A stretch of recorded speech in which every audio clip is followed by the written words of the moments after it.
मनसा वाचा व्रत कथा 2।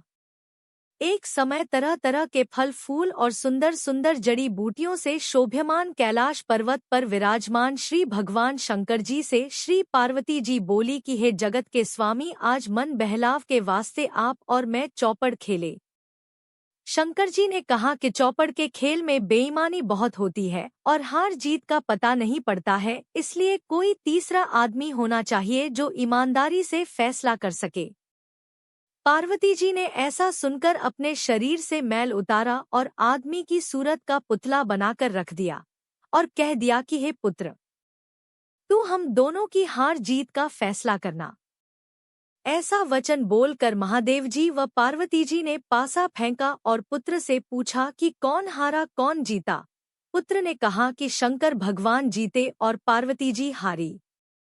महादेव जी ने दूसरा पासा फेंका और पूछा कि कौन हारा कौन जीता। पुत्र बोला शंकर भगवान जीते और पार्वती जी हारी। तीसरी बार पार्वती जी ने पासा फेंका और पुत्र से पूछा कि बताओ कौन हारा कौन जीता। पुत्र ने मन में सोचा कि यदि कहूँ कि शंकर भगवान हारे तो शंकर भगवान मुझे श्राप दे देंगे, इसलिए कहा कि शंकर भगवान जीते और पार्वती जी हारी। पार्वती जी ने यह सुनकर क्रोध में अपने पुत्र को श्राप दिया कि तू कोढ़ी हो जाएगा और भटकता फिरेगा। ऐसा सुनकर पुत्र उठा और एक तरफ चल पड़ा। बहुत दूर चलते चलते एक भयानक जंगल आया। उसने देखा कि 12 कोस की दूरी में फैला हुआ एक तालाब है, जिसकी पाल पर बड़ और पीपल के बड़े बड़े पेड़ हैं, जिनके नीचे इंद्र की स्त्री इंद्राणी, ब्राह्मण की स्त्री ब्राह्मणी और देवताओं की स्त्रियां बैठकर व्रत पूजन कर रही है। उन व्रत करती हुई स्त्रियों को देखकर पार्वती जी के पुत्र अंगद जी ने पूछा कि तुम यहाँ क्या कर रही हो। तब देवताओं की स्त्रियों ने कहा कि हम सब मनसा वाचा नाम के महादेव जी व्रत का पूजन कर रही हैं। अंगद जी ने पूछा कि इसका क्या फल होता है। तब देवताओं की स्त्रियों ने कहा कि इस व्रत करने से मन की सब इच्छाएं पूर्ण होती हैं। अंगद जी ने कहा कि इस व्रत को मैं भी करूंगा। ऐसा विचार कर उन्होंने किसी से चावल, किसी से सुपारी और पूजा का सामान लेकर व्रत शुरू कर दिया। अंगद जी को देवताओं की स्त्रियों ने व्रत का सारा तरीका बता दिया कि श्रावण सुदी के पहले सोमवार को लड़की से 2.5 पूनी सूत कताकर डोरा करें और उस डोरे को गेरू रंग से रंग उस डोरे से शंकर भगवान का पूजन कार्तिक सुदी चौथ तक हर सोमवार को करता रहे। कार्तिक सुदी चौथ के दिन ही इसका उजरना करे। तब 1.25 सेर घी, 1.25 सेर गुड़, 1.25 सेर आटे का चूरमा बनाकर उसके 4 हिस्से बना लेवे। एक हिस्सा ब्राह्मण, एक हिस्सा साधु को, एक हिस्सा गाय को देवे और एक हिस्सा सबको बांट देवे। सबको बराबर देवे, किसी को कम ज्यादा नहीं देवे। इस बताए हुए नियम से अंगद जी को व्रत करते हुए 4 साल हो गए। इधर एक दिन अंगद जी को याद कर जी ने महादेव जी से कहा कि पुत्र को गए बहुत दिन हो गए हैं, कोई समाचार भी अभी तक नहीं आया। कृपा कर कोई ऐसा व्रत बताओ कि जिसके करने से पुत्र मिल जावे। तब महादेव जी ने बताया कि श्रावण सुदी के पहले सोमवार को कुंवारी लड़की से 2.5 पूनी सूत कतावे और उसका डोरा बनाकर गेरू रंग से रंग कर उससे हर सोमवार को महादेव जी की पूजा करे। फिर कार्तिक सुदी चौथ को उसका उजरना करें। उसमें 1.25 सेर घी, 1.25 सेर गुड़, 4.25 सेर आटा लेकर चूरमा बनावे और उसमें से चाहे राजा हो या गरीब सबको बराबर बांट दें। इस तरह से बताए हुए ढंग से पार्वती जी को व्रत करते हुए 4 वर्ष हो गए। उधर एक दिन पुत्र के मन में आया गए उद की माता पिता के पास मिलने के लिए जाना चाहिए। व्रत करने से अंगद जी की देह इंसान जैसी सुंदर हो गई थी। अंगद जी माता पार्वती के पास जाकर खड़े हो गए। पुत्र को आया देखकर पार्वती जी हंसने लगी। अंगद जी यह देखकर पीछे हट गए। पार्वती जी ने पूछा कि पुत्र तुम पीछे क्यों हट गए। तब पुत्र ने कहा कि मेरे बिना बुलाए आने पर आप हंसी, इसलिए मैं पीछे हट गया। इस पर पार्वती जी ने कहा कि मैं तुम्हारे आने पर नहीं हंसी, मैं तो व्रत के प्रभाव पर हंसी हूँ, क्योंकि तुमसे मिलने के लिए मैंने मनसा वाचा व्रत किया था। तब अंगद जी ने कहा कि मैंने भी यह व्रत किया है। पार्वती जी बोली कि इस व्रत के करने से ही तुम्हारा श्राप मिट गया है। मैंने यह व्रत किया तो तुम मुझे मिल गए, अब तुम क्या चाहते हो सो कहो। पुत्र बोला, मैं उज्जैन नगरी में राज्य करना चाहता हूँ। इन यह कहकर वह उज्जैन की तरफ चल पड़ा। उज्जैन पहुंच चौक कर राजा रानी से मिला। राजा रानी बूढ़े हो गए थे, उनके कोई पुत्र नहीं था, केवल एक कन्या थी। राजा रानी ने सोचा कि हम बूढ़े हो गए हैं, इसलिए अपनी कन्या का विवाह किसी अच्छे वर के साथ करके सारा राजपाट उसे ही संभला देवे। ऐसा विचार करके उन्होंने एक स्वयंवर रचा, जिसमें देश विदेश के बड़े बड़े राजकुमार बुलाए गए।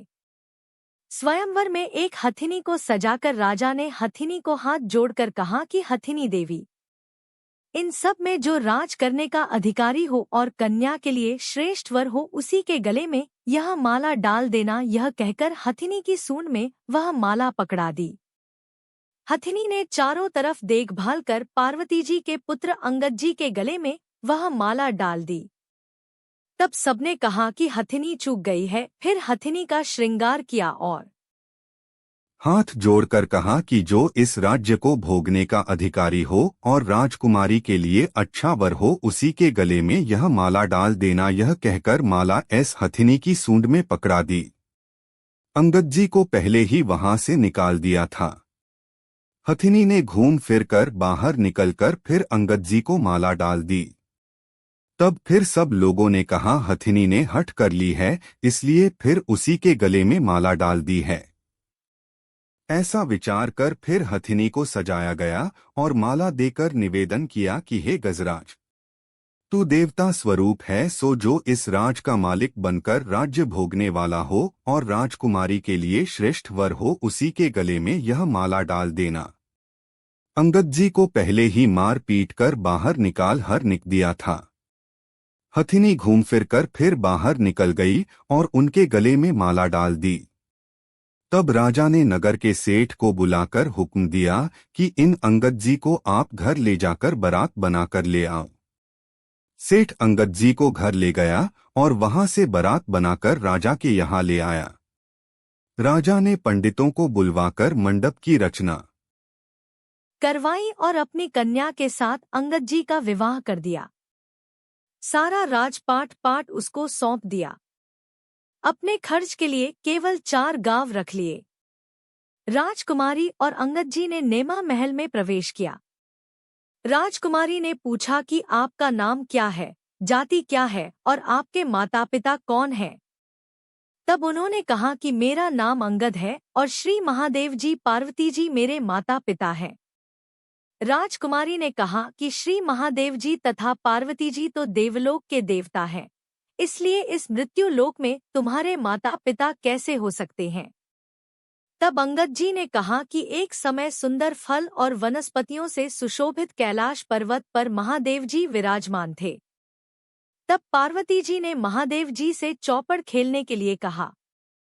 महादेव जी ने कहा हार जीत का फैसला करने वाला कोई तीसरा होना चाहिए। तब पार्वती जी ने अपने शरीर का मैल उतारकर पुत्र की सूरत का पुतला बना दिया और महादेव जी ने उसमें जान डाल दी। तब मुझसे कहा कि हमारी चौपड़ में हार जीत की गवाही देना। महादेव जी ने पासा फेंककर मुझसे पूछा कि कौन हारा और कौन जीता। मैंने कहा कि महादेव जी जीते और पार्वती जी हारी। इस तरह दूसरी बार भी महादेव जी जीते और पार्वती जी हारी। मैंने कहा तीसरी बार पार्वती जी ने पासा चलाकर कहा कि पुत्र कौन जीता कौन हारा। मैंने सोचा यदि कह दूं कि महादेव जी हारे और पार्वती जी जीती तो महादेव जी मुझे श्राप दे देंगे, इसलिए मैंने कह दिया कि महादेव जी जीते और पार्वती जी हारी। पार्वती जी ने यह सुनकर मुझे श्राप दे दिया कि जा तू कोढ़ी हो जाएगा और मारा मारा फिरेगा। पार्वती जी के श्राप देने पर मैं वहां से चलकर एक भयानक जंगल में पहुंचा, जहां पर बड़े भारी तालाब पर बड़ व पीपल के पेड़ खड़े थे।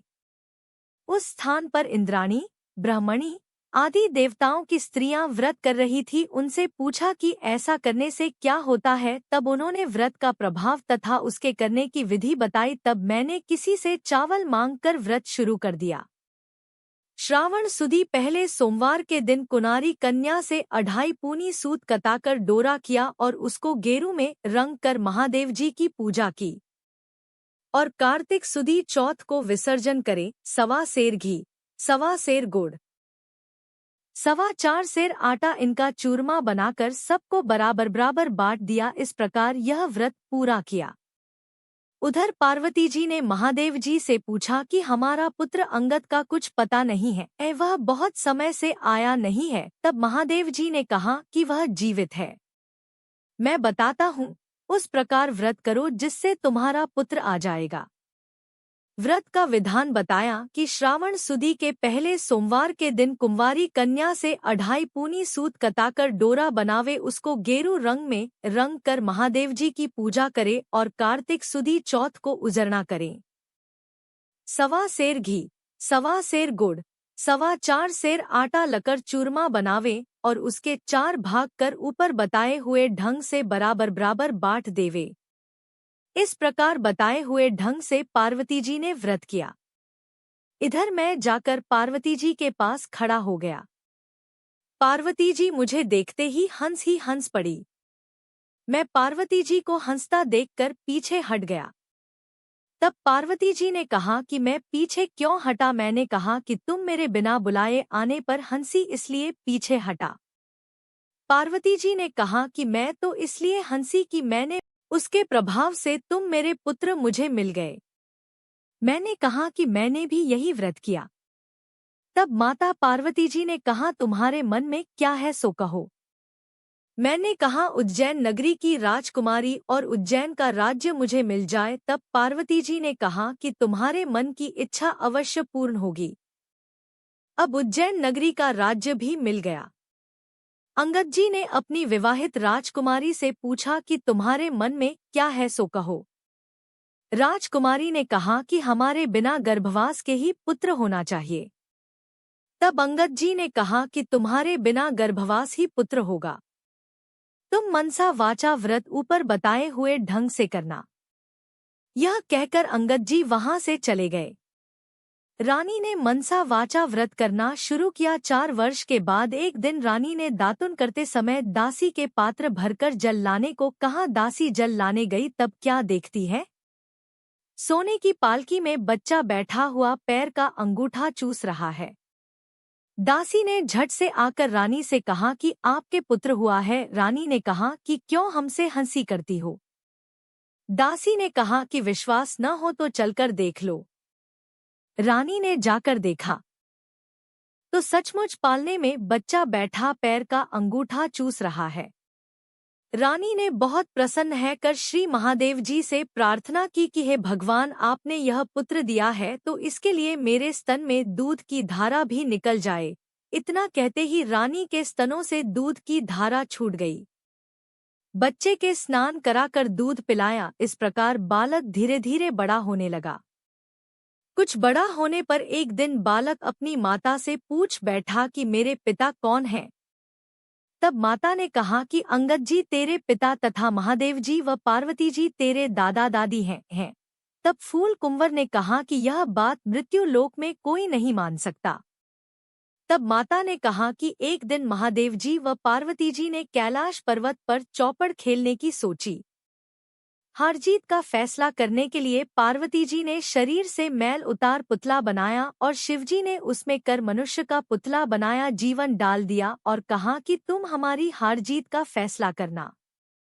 यह कहकर महादेव जी ने पासा फेंका और पूछा कि कौन जीता। पुत्र ने कहा कि महादेव जी जीते और पार्वती जी हारी। दूसरी बार भी पासा चलाने पर पुत्र ने कहा कि महादेव जी जीते और पार्वती जी हारी। तीसरी बार पार्वती जी ने पासा चलाया और पुत्र से पूछा कि कौन जीता और कौन हारा। पुत्र ने महादेव जी के कर कहा कि महादेव जी जीते और पार्वती जी हारी। पुत्र का यह वचन सुनकर पार्वती जी ने आवेश में आकर पुत्र को श्राप दे दिया कि तू दर दर भटकता फिरेगा, तेरे सारे शरीर पर कोढ़ हो जाएगा। पत्र। पार्वती जी के श्राप को सुनकर पुत्र वहां से चलकर एक बड़े तालाब के पास पहुंचा, जहां पर बड़े भारी पीपल के पेड़ के नीचे ब्राह्मणी और इंद्राणी मनसा वाचा का व्रत कर रही थी। अंगद ने कहा कि इस व्रत के करने से क्या होता है, तो देवताओं की स्त्रियों ने कहा कि इससे सब मन की इच्छाएं पूर्ण होती है। अंगद जी ने कहा यह व्रत तो मैं भी करूंगा। तब किसी से सुपारी किसी से चावल मांगकर व्रत किया। व्रत करते करते 4 वर्ष हो गए। उधर पार्वती जी ने महादेव जी से पूछा कि पुत्र नहीं आया है, सो ऐसा उपाय बताओ जिससे मेरा पुत्र आ जाए। महादेव जी ने कहा कि श्रावण सुदी को जब पहला सोमवार आवे तब कुंवारी कन्या से 2.5 पूनी सूत कताकर महादेव जी का पूजन करें। 1.25 सेर गुड़, 1.25 सेर घी, 1.25 सेर आटा का चूरमा बनाकर 4 भाग कर एक साधु, एक ब्राह्मण, एक गाय को देना और चौथे भाग में से आधा बांट देवे और आधा खुद खावे। ऐसा 4 वर्ष तक करें।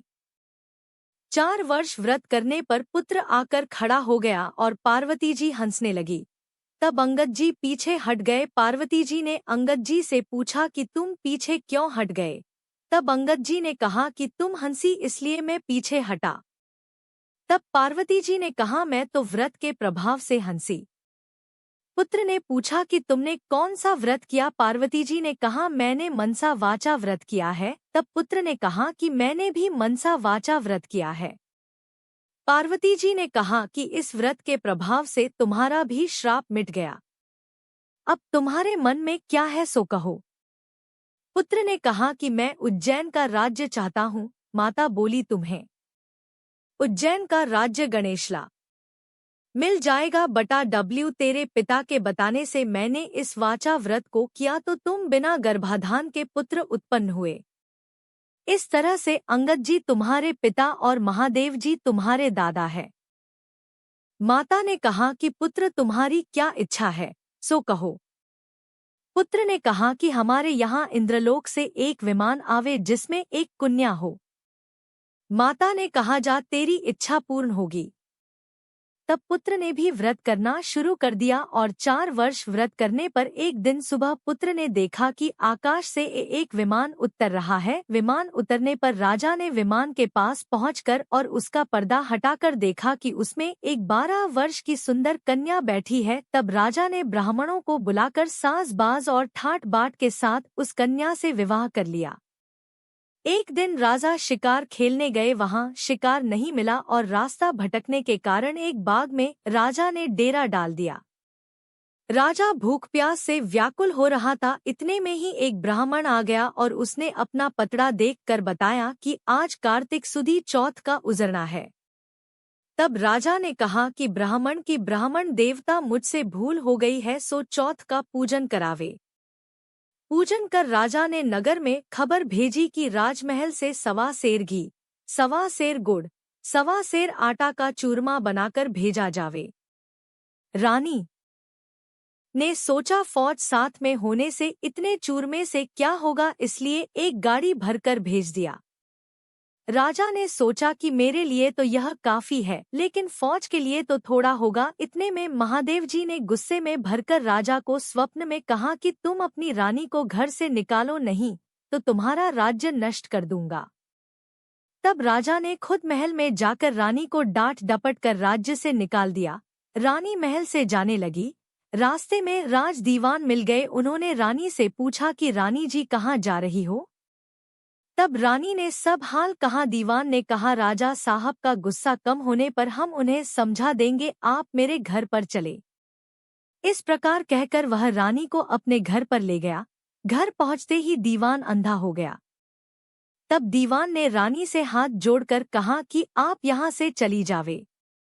रानी वहां से चली। तब रास्ते में उसे नगर का बड़ा सेठ मिला। उसने रानी से पूछा कहाँ जा रही हो?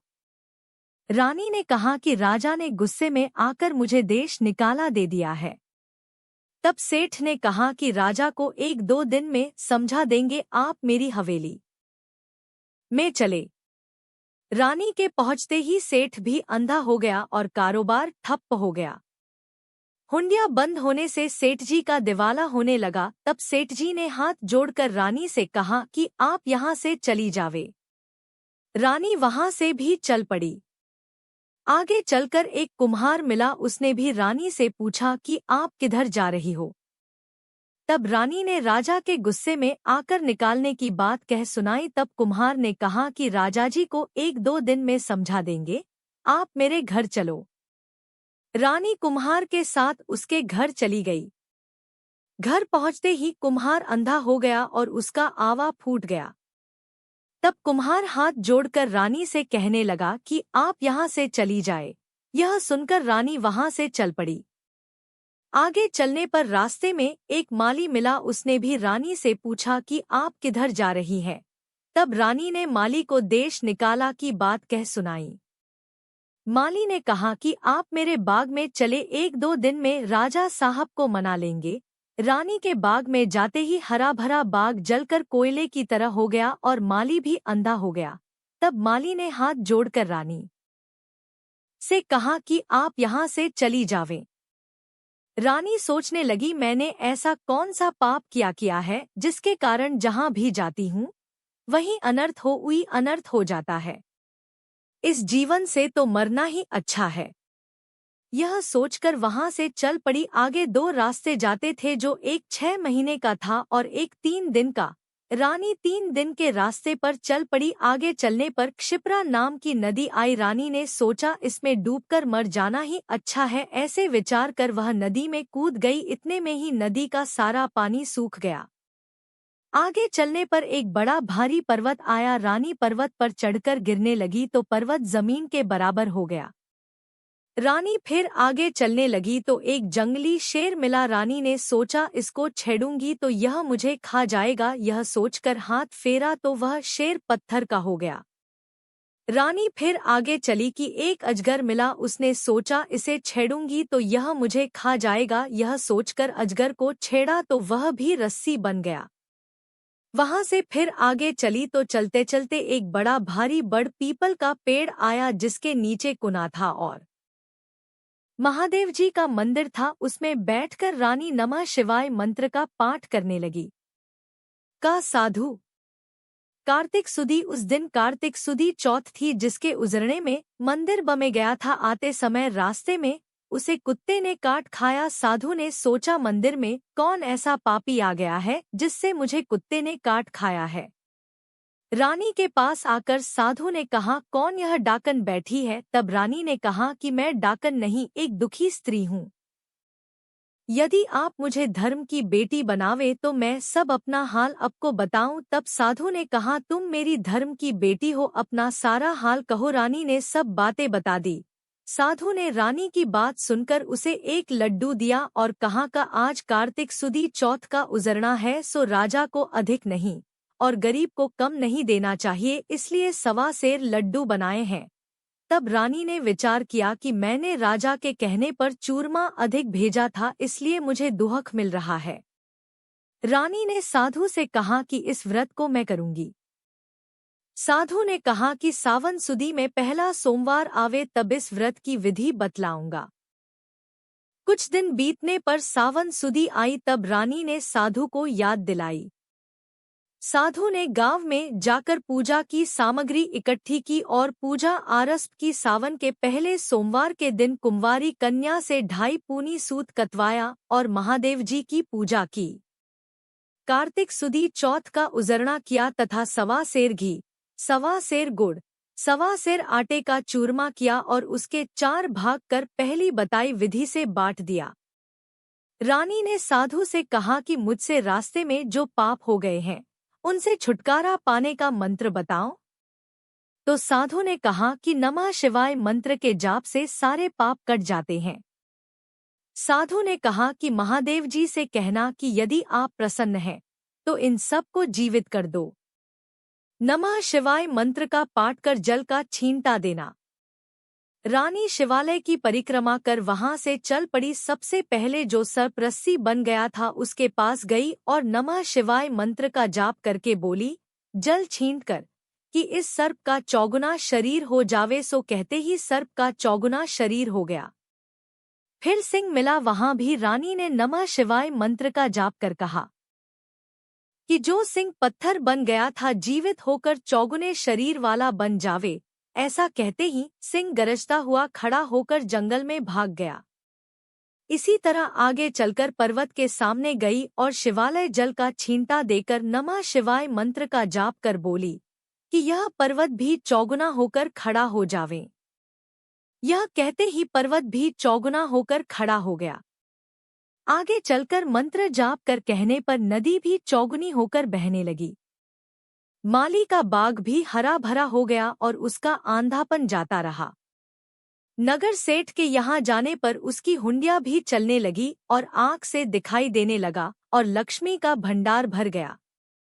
सेठ हाथ जोड़कर कहने लगा कि आपके आने से हमारे यहाँ लक्ष्मी की वर्षा हुई है और ठाठ बाट हो गए हैं, सो इसी खुशी में सारे नगर वालों को भोजन कराना चाहता हूँ। सो सारे नगर में रिंडौरा करवा दिया कि किसी के भी चूल्हे में धुआं नहीं निकलने पाव, जो किसी के चूल्हे में धुआं हो उसे 11 रुपए दंड होगा। सारे गांव के लोग भोजन कर जाने लगे। यह खबर दरबार में भी पहुंची कि चौथ को उजरना है, सो जो कोई भी भूखा प्यासा मिले उसे भोजन के लिए भेज दे। सारे शहर में ढूंढने पर भी कोई भूखा प्यासा स्त्री पुरुष नहीं मिला। एक धोबी से पता पड़ा कि एक अंधी बहरी डोकरी है जिसके संपूर्ण शरीर में कोढ़ हो रहा है। नदी के किनारे पड़ी डोकरी को लाकर स्नान कराने लगे। स्नान कराते ही डोकरी का कोढ़ झरने लगा। डोकरी को रानी के पास ले जाने पर रानी ने उसे सारी कथा सुनाई। कथा सुन लेने पर स्वर्ग से एक विमान आया और वह डोकरी सदैव वैकुंठ को चली गई। शंकर भगवान के दर्शन और अर्चना पूजन भक्ति भाव से करने पर हर एक की मनोकामना पूरी होती है। भगवान शंकर की जो नरनारी श्रावण कार्तिक व माघ महीने में श्रद्धा भक्ति भाव से करता है, वह संसार के सभी सुखों को भोग कर अंत में से संसार के बंधनों से छूटकर मुक्ति को प्राप्त होता है। अतः हर गृहस्थ को शंकर भगवान की नित्य प्रति पूजा कर अपना तथा अपने परिवार का जीवन सफल करना चाहिए। बोलो महादेव भगवान की जय। ओम नमः शिवाय।